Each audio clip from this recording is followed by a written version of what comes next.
Father Duffy looked up. You don't understand. The 30th Gospel talks about this podcast at this place at this time. It describes it as terrifying, driving mad those who hear it. We have to warn them.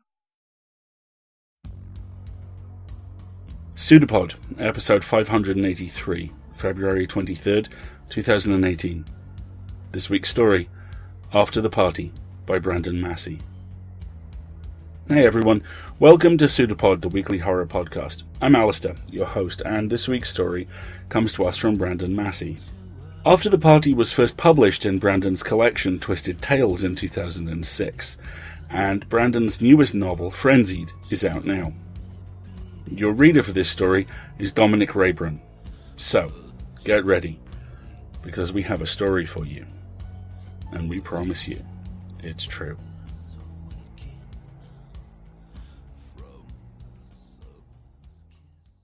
After the Party, by Massey. Read by Dominick Rabrun. When Terry was halfway along the twisting, dark country road, he looked in his rearview mirror and saw a frightening sight. The flashing blue lights of a police cruiser.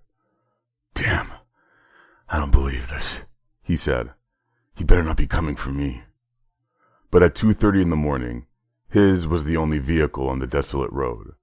It was a pretty fair bet that the cop was coming for him, and him alone. Terry took one of his hands away from the steering wheel, blew into it. His lips curled. The sour smell of alcohol was thick on his breath. "Shit," he muttered. But he wasn't surprised. At the Halloween party, he'd had a lot to drink. 3 Heinekens, 2 Rum and Cokes, 2 Hennesseys, and more. His memory of exactly what he had drunk was foggy, as it always was when he was smashed. On the stereo, an Outcast song thumped at a bone-jarring volume. Listening to loud music was one of his tricks to make it safely home after he'd had too much to drink. It kept him alert. But the music wasn't enough to save him tonight. He should have known better than to be out on the road in a drunken daze on a Halloween night. Johnny Nab. His uncle referred to all cops by that dubious name, and Terry had picked it up. Would surely be out in force, cruising for suckers like him. He'd fallen right into the trap. Shit. The cop veered up to his rear bumper and sounded a sharp horn that made Terry jump. The beacon's blue lights whirled around, shining into Terry's car like some crazy disco strobe light. Biting his lip, Terry slowed his Nissan Maxima. He pulled to the shoulder of the road. With a trembling hand, he shut off the stereo. The last time he'd been pulled over was 2 years ago, for speeding. He'd gotten away with a fine and a slap on the wrist from the judge. He'd never had a DUI, in spite of driving home drunk at least a dozen times. DUI was a serious trespass in Georgia. But if you got away once without being caught, you always thought you could pull it off again. His apartment was only 20 minutes away after all, and the country road was a shortcut, and it wasn't as though he was falling down drunk. He floated in that dreamy, slow-motion world that existed somewhere between Tipsyville and truly wasted land. But he was definitely over the legal limit, and he knew it. He should have accepted Nikki's invitation to stay at her place for a while, to sober up. But she'd gotten on his last nerve at the party, following him around as if she were a lovesick puppy and getting all in his mix while he tried to hang with his boys. He couldn't tolerate another minute of her company. Clingy females like her made him sick. They reminded him of his mother. Still, her company would have been better than his upcoming date with Johnny Nab. Behind him, the police car waited like a hungry beast, headlights glaring. The cop was probably running Terry's license plate through the system. He wouldn't find anything, but the thought didn't comfort Terry. Driving while black was enough to land your ass in jail for something. Anything Johnny Nab could dream up to nail you. And his being drunk didn't help his case at all, although he was rapidly sobering up. The worst part was that he was still dressed in his costume. He'd gone to the party as Blade the Vampire Slayer. He had the long black leather jacket, the boots, the gloves, all the gear. Instead of a real sword, a plastic blade dangled from a loop on his belt. He could only imagine being hauled to the county lockup dressed like this. He never should have gone to the stupid party in the first place. He should have rented some horror movies and stayed home. But he'd been excited about showing off Nikki, who, for all her clinginess, was fine as hell and looked great in her tight, black leather vampiress outfit. The fellas had asked about her all night, and it had stroked his ego to respond, "Yeah, man, she's mine. I've got that girl strung out on me." What the hell's taking that cop so long? He asked himself. The asshole still hadn't gotten out of the car. He was probably sitting back there chomping on a donut, knowing that he was about to make Terry sweat and enjoying every second of it. God, he hated cops. Not a single vehicle had passed since he'd pulled over. Thick, dark woods crowded both sides of the road. There were no street lamps out here, and a cape of purple-black clouds concealed the moon. The only light radiated from the police car's headlights. Anything could happen out there between him and the cop, and no one would know. "Okay, don't think about stuff like that," he warned himself. "You're freaking yourself out. There's still a way out of this." He remembered the certs in his cup holder. His hand shook so badly it took 3 tries for him to pop the mint into his dry mouth. He might not fool Johnny Nab into thinking he was sober, but he had to try. Behind him, the cruiser's door finally swung open. A tall, beefy cop climbed out. He strutted toward Terry's car, as if he had the world on a leash. "Remember, be respectful and enunciate crisply," Terry told himself. "You can talk your way out of this. You gotta convince this cop that you're sober." The police tapped on the glass with a fat finger. "Mister, please roll down the window, will you?" The cop had a thick Georgia accent. Terry pressed the button to lower the glass. Chilly air swept into the car. "Yes, sir?" Terry asked. "I spotted you weaving over the line back there." The cop hooked his thumb behind him, then bent closer. "You been drinking, buddy?" "No, sir. I'm only tired. It's late." "Where you coming from?" A party." The cop's penetrating blue eyes raked over him. "A costume party? What you got on there?" I'm supposed to be Blade. You know, the vampire slayer from the movie? The flick with that black boy? Wesley something?" "Yeah, that one." The cop grinned. It wasn't a pleasant smile. "Give me your license and registration, Blade."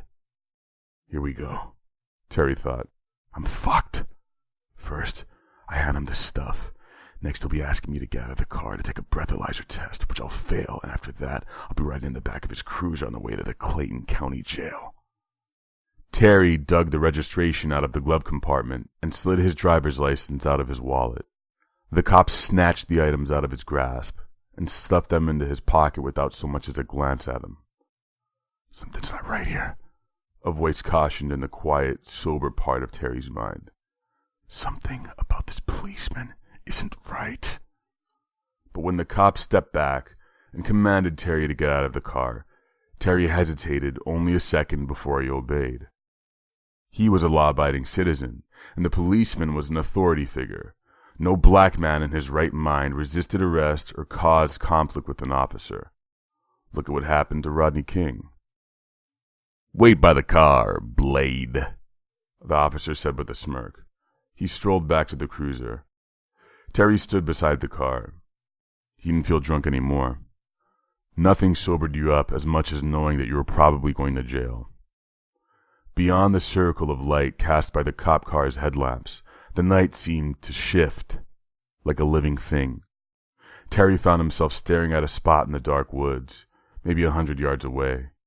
He had the oddest feeling that something was out there, watching him, just as he was watching it. He felt the weight of a sentient creature's gaze, like a pressure on his forehead. It's an owl, he thought, or raccoon, something like that. The forest is full of living shit. But he shuddered. He was almost relieved when the cop returned.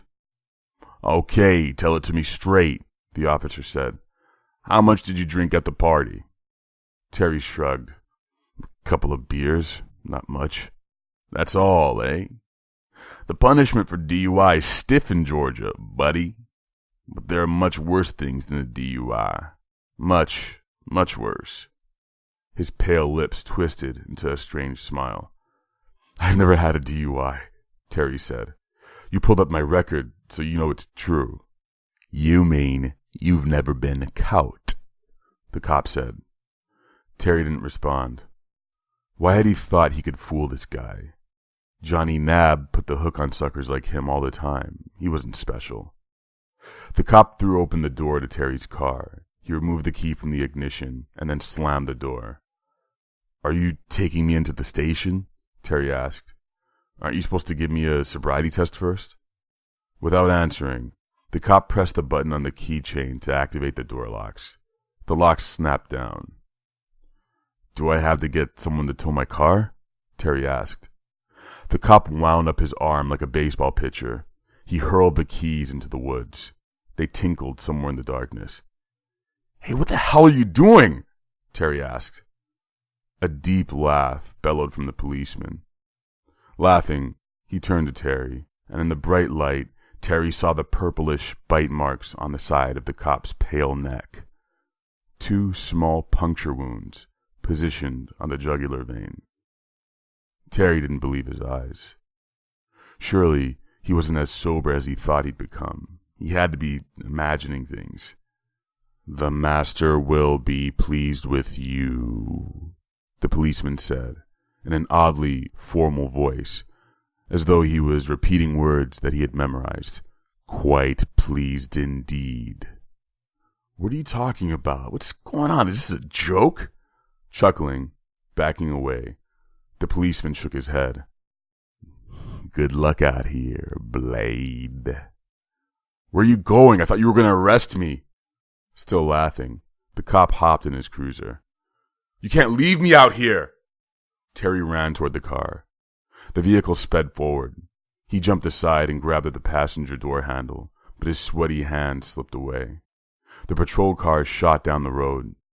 Soon, the red taillights dwindled into darkness. Deep silence fell over the night. Help! Terry shouted. Someone help me! His shouts echoed into the woods uselessly. There was no one out here to help him. He was alone. Well, not quite alone. His gaze shifted to the dark patch of forest that had claimed his attention earlier. Something had been out there watching him. It was still watching him.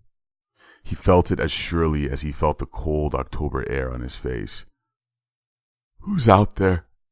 He asked in a cracked voice. The darkness did not reply. But something out there, a large, shadowy shape, edged closer. Within a heartbeat, it was rushing toward him. I don't believe what I'm seeing, but it's got to be real because now I'm pissing my pants. Weak-kneed, he reached down and drew his flimsy plastic sword.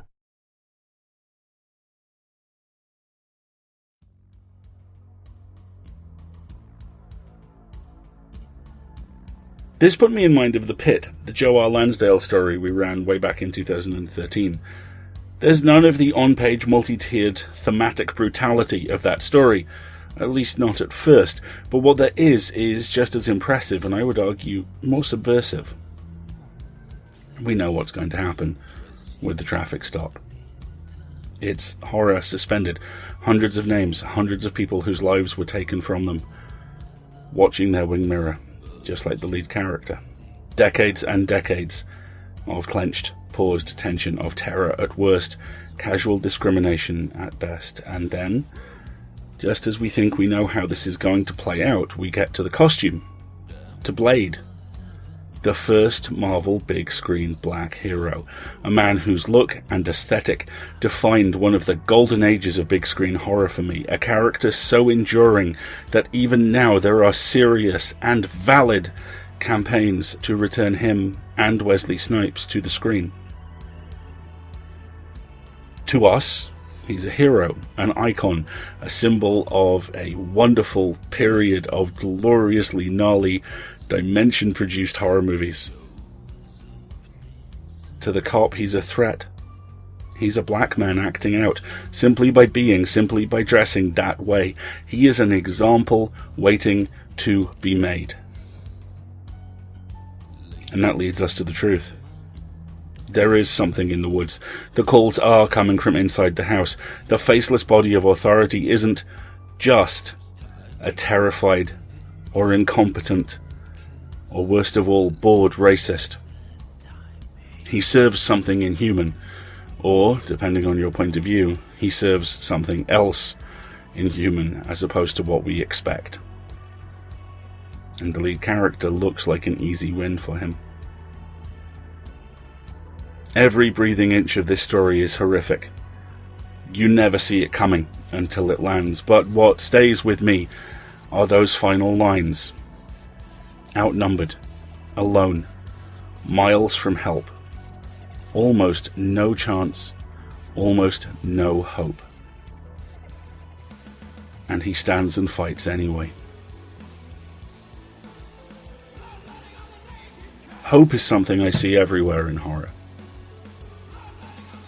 I see inspiration far less. I see it here. Longtime listeners and backers of our PseudoPod 10-year anniversary will be familiar with the artistic work and madcap visions of Jonathan Chaffin of Horror in Clay. He makes fine horror-themed tiki mugs, art, and ephemera. He made a Cthulhu tiki mug before that was a thing, and a cask of Amontillado and an Innsmouth fog cutter. Now, he has a warning for you. Somewhere in the infinite multiverse, or just the other side of the shadow, the King in Yellow awaits. The Pallid Mask from Horror in Clay is an 8-inch tiki mug inspired by love for the linked short stories of Robert W. Chambers and every subsequent writer caught by that fateful play. The full collection of stories is in the public domain, and the show notes includes a link to download it from Gutenberg. The mug is part of a collection with companion pieces like a custom-written D6 tabletop RPG module and Mai Tai glass from the mystic Shores of Carcosa restaurant. Learn more on Kickstarter by searching for Pallid Mask or follow the links in our show notes. Have you found the yellow sign? Have you found the yellow sign? Have you found the yellow sign? We rely on you to pay our authors and cover our server costs. If you like this story, please go to pseudopod.org and click on Feed the Pod. There, you can donate or subscribe. Donations are any amount. Subscriptions are $5 and up and help so much. Plus, if you pledge $5 and up there, or over on our Patreon, and we'll put both links in the show notes, you'll get access to our premium content shed. And it's well on the way to becoming a premium content warehouse. There is a lot of stuff in there, filled with stories, and they are all yours for $5 and up. Plus, over at the Patreon feed, you'll also get regular audio episodes with myself and Karen Bovenmaier, and exclusive content galore. Oh, and some surveys. Such surveys. And speaking of my esteemed colleague Karen Bovenmaier, she will welcome us into Artemis Rising 4 next week with The Drowned Man's Kiss by Christine Lucas and read by Andrew Lehman. Then, as now, will be a production of Escape Artists Incorporated and released under a Creative Commons Attribution Non-Commercial No Derivatives license. And we will leave you with this quote from the upcoming movie version of Andy Nyman's extraordinary theatrical play, Ghost Stories. The brain sees what it wants to see. We'll see you back here next week, folks.